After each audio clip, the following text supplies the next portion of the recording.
Hey guys, welcome back to my channel and back to another video. So today we're going to be going over, I want to say woke TikTok, but it's actually woke reposted Instagram because a lot of the videos are actually from Libs of TikTok, a page that I absolutely love that has been reposting a lot of crazy woke people losing their ever-loving minds from different social media platforms, and they reposted on Instagram. So I gathered some of the faves of this past week, and I figured we could react to them together and discuss them together because it's cray-cray. All right, let's get into the first disaster video. Here we go. Hey, wait, you don't like it? Yeah! Hey. Yeah! Mark, leave him alone. Leave him alone, Mark. Yeah! Mark, leave him alone. Back off! You bitch! Back off! Fuck you! Leave him alone, Hey. Mark. Mark, just stand there. Mark, stay there. Let him go. Mark, I can handle What the hell are you doing? Back off! Fuck you! Back off right now! Fuck you! Take a hike! You call yourself Christian! Mark. Look, they're not important. Here's your glass. I don't like you! Hey, well, there's your glass. You don't touch him! Mark, don't worry about it. Fuck you! Mark, please, I said stop. This man assaulted me and tried to take my sign, and I defended myself. I got the video. Your sign is fucking offensive! I have the right to free speech in this country, and I have the right to freedom of religion, and I am violating no law. That's hate speech! This man, I can have pressed charges for assault on this man right now if I chose to, but I'm not going It's hate speech! It's provoked assault! This man assaulted me, but I'm not going to press charges against him. Oh boy, oh boy, oh boy. Yeah. Somebody call the asylum. So this is in Arizona State University, entitled Arizona State University student has a meltdown, that's the understatement, and proceeds to assault religious protesters on campus. I'm trying to see what the sign says. It's really hard to let me see if I can go back. I mean, regardless of what it says, to react this way over a sign is just very telling, isn't it? This is very 2024. This is very liberal university. You said something that made me feel unsafe. You did something that made me feel unsafe. Your sign makes me feel unsafe. You know, I've said it before and I'll say it again. Being offended is a choice. If you are going to react like this nut job, that's a choice. It's a choice. Whatever's on his sign, at the end of the day, your response is a choice. You don't have to respond that way. Let me see if I can go back. Okay. So it says, warning, master bleepers, thieves, liars, drunkards, fornicators, homosexuals, judgment day. Okay. So apparently a person that has specific religious convictions is offensive to you, warrants you physically attacking the protester. Now, what if somebody saw you with a sign that represented a perspective that they didn't agree with or that they were offended by? Would they be okay to go over to you and to push you on the ground, to punch you in the face, to grab your stuff, to physically assault you, to get into your space? Why is it that in these liberal universities, these super liberal woke kids, they can't handle any type of conflict, right? It's like it has to go to this. It has to go to this extreme. You hurt my feelings. And find a safe space and cry about it. Like, what do you want me to do? The fact that he's like, your words are dangerous. What's dangerous is you physically trying to attack not one, but two people, while also claiming that they're dangerous. Their words are more dangerous than your fist. And you know what? Good on the guy for pushing him back and defending the guy holding a sign. I'm on his team. Because if you come into my space, no Tom, if you come into my space, you definitely are inviting yourself for a confrontation. Just know that. You can say what you want to say from over there, but the moment you come into my space and you put your hands on me, I'm not really responsible for what happens after that. I'm just saying. Those are the rules of the streets. So he's lucky that shove and that push is all that he got. And I guarantee you that his meltdown normally probably gets coddled in college And for the first time, he wasn't coddled, which is why he had a epic meltdown. Next video. All right. I pledge my heart. To the rainbow. Of the not so typical gay camp. One camp. Full of pride. Indivisible. With affirmation and equal rights for all. Watch your heads.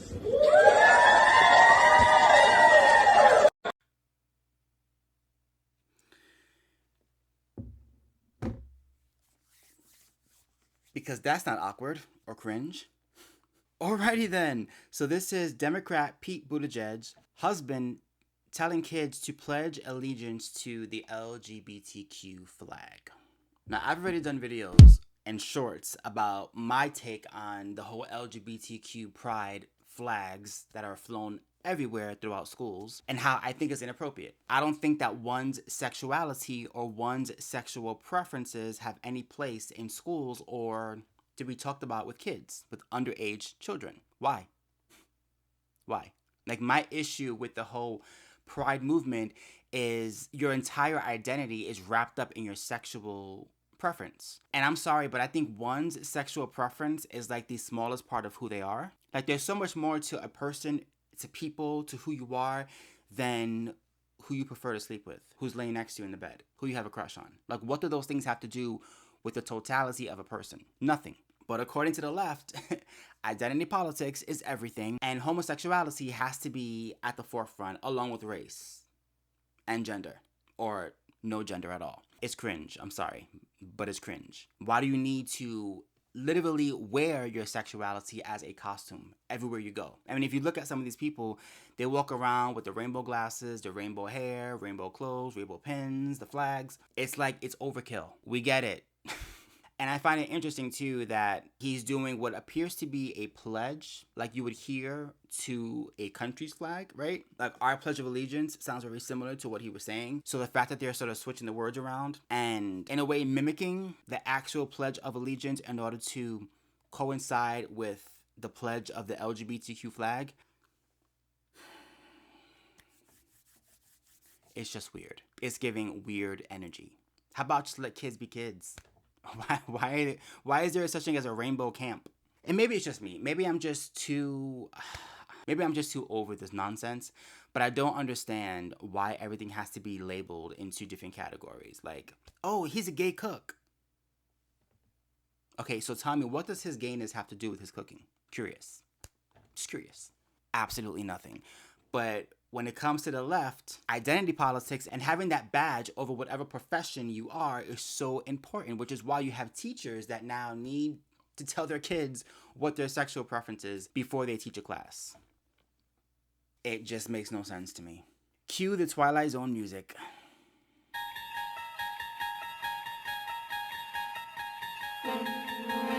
All right, which wokie's next? A few weeks ago, I found out that the person that I love most in this world is no longer masking. Their entire family, including 4 small children, have stopped masking.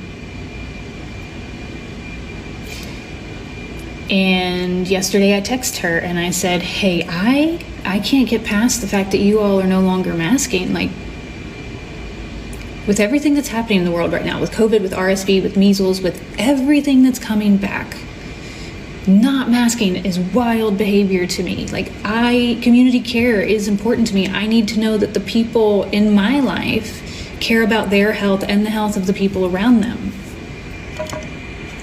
To which I received a 3.5-page dissertation justifying their behavior, including classics such as, we're not breaking any rules. We're doing way better than everyone else around us. We don't go anywhere if we feel sick. My personal favorite was paraphrased, you couldn't possibly understand because you don't have kids. It's illogical to expect children to continue masking and stay in lockdown.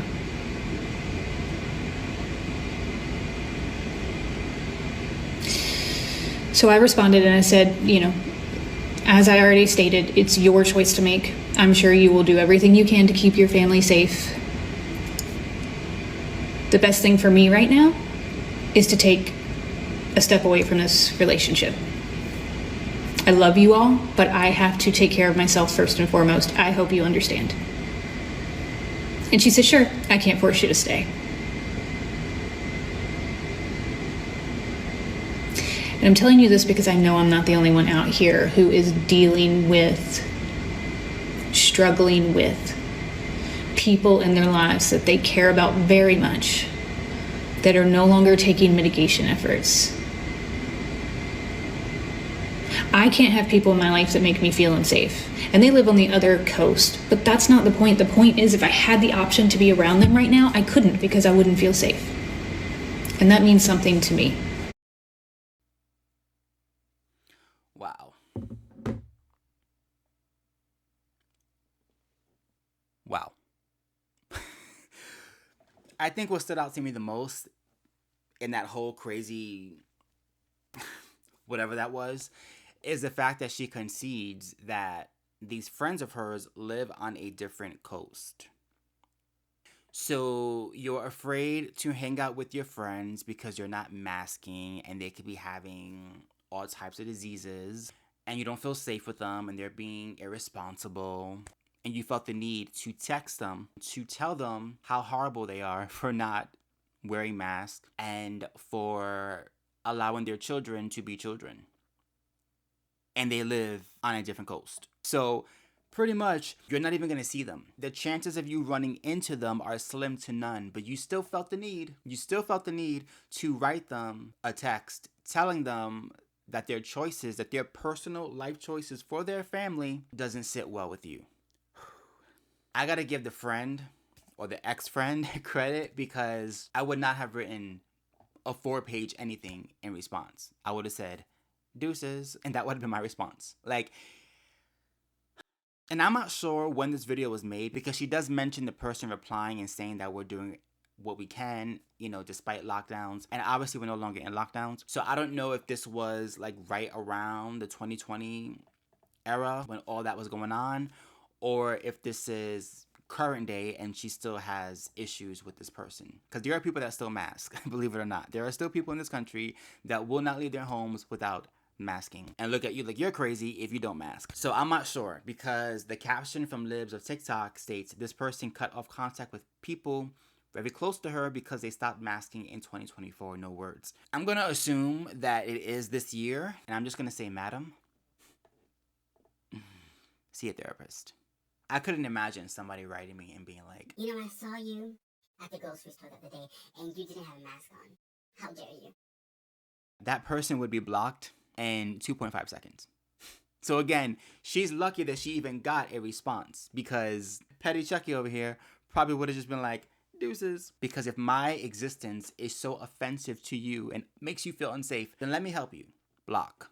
Next video. How old are your granddaughters? They are 6 and 8. Would you support them to get hormone blockers to become the other gender? I would absolutely support them to get hormone blockers. The idea of one of my granddaughters learning that they're going to start having their period if they don't get their hormones blocked, even though they're identifying and portraying as a male. How horrible that would be. So yes, definitely. If your granddaughter came to you and wanted to get a tattoo, what would you say? That would be more difficult. I always told my 3 sons the one thing I ask is please don't get tattoos. Really? Why tattoos? There's just something so permanent about it. Permanent? It's pretty permanent. It's very difficult to get them lasered off or removed. You don't think it's permanent to change your gender?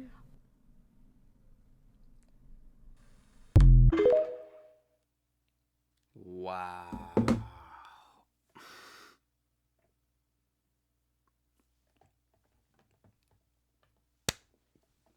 No words. No words. I'm going to call this lady Woke Granny. So, Woke Granny is asked if your grandchildren wanted to get on puberty blockers, and by grandchildren, we're talking about young kids, right? We're talking about 8, 9, 10, 11. We're talking about kids under the age of 18, not even in the teens yet, because again, this is pre-puberty. So maybe preteens at most. And she says that she would be okay with a child being medically castrated because that's what puberty blockers are. Let's call it what it is. She would be okay because God forbid a child that does not want to be a certain sex, God forbid they go through biology. And in her mind, puberty blockers, which by the way is a permanent effect, okay, it's permanent. If a child is on puberty blockers from the age of 10 to 13, even if that little girl decides that she wants to be the sex that she was born as, chances are she may be infertile because she was on those blockers for so long that it does have adverse effects on the body. It just will. Which, last I checked, is permanent. Not to mention the fact that I always say this, we don't even know the full effects of these blockers yet because most of these kids that are getting on them, that are on them for long periods of time, we haven't seen the full effects yet. 20, 30 years from now. We don't know what their bodies are going to look like, be like, health-wise, because they are the guinea pigs. And last I checked again, woke granny, that would be a permanent effect. Can't backtrack. So she says very clearly that she's okay with her grandchildren getting put on blockers for an extended period of time. And then the host asked her, so would you be okay with tattoos? And suddenly it's like, oh God, no. Tattoos, that's permanent. Yeah. I mean, you can't even make sense of this if you tried. And that's the left in a nutshell. Talking out of both sides of their mouth. Justifying children having their bodies mutilated and castrated medically. That's okay. But a tattoo, how dare you? And last I checked, a tattoo doesn't make you infertile. Last I checked. And I like how when she was put on the spot and asked to differentiate the two, she's just like, not much more to say, guys. Not much more to say. That is the left. And it's really sad because you would think a woman of her generation would be smarter, wiser, would get it. But it just goes to show that wisdom does not always come with age. Just don't. And woke granny is exhibit A. Make it make sense? You can't. By the way, I'm thinking about if I ever get merch, I'm going to have that on my shirt. Make it make sense. You can't. Because I always say that. But it's so true, right? Like, these scenarios are so mind-boggling and insane and crazy. And you sit there and you think, there's got to be something sensible about this at some point, right? And it never happens. Like, that's all that my head can take for today. So I'm going to end this video here. Let me know in the comments down below what you think of this video. Which one stood out to you the most? Which one made you do a double take? I think I have an idea, but I'll let you tell me. If you enjoy my content, please do not forget to like, comment, and subscribe. Don't forget to hit my notification bell so you know when I post a brand new video. Until next time, peace.